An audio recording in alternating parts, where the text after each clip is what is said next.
Hot Wheels na may ebak? Ano ba yan? What is going on in this world? Ito nga pala ang Ford Super Deluxe at isa siyang movie car na mapapanood naman sa Back to the Future.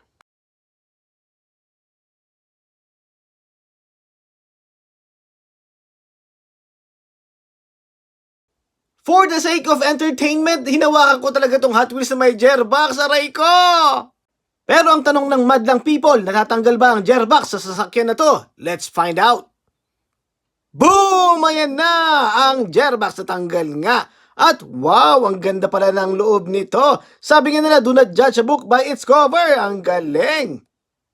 Ito naman ang kanyang harap at ang plate number niya talagang parehas siya ng nasa movie. Ang ganda ng kanyang interior, perfect ang red at black combination. Tignan nyo din yung manubela side, ang ganda niyang tignan. Ito naman ang likuran. Ito, tignan nyo na malapitan yung tabi-tabi po sa mga kumakain at ayan o, parang may mani pa.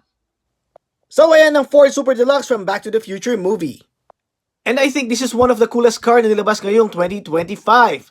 Hanggang dyan na lang muna siya ng next video. Like always, paalam! Hugas muna ako ng kamay, bantot.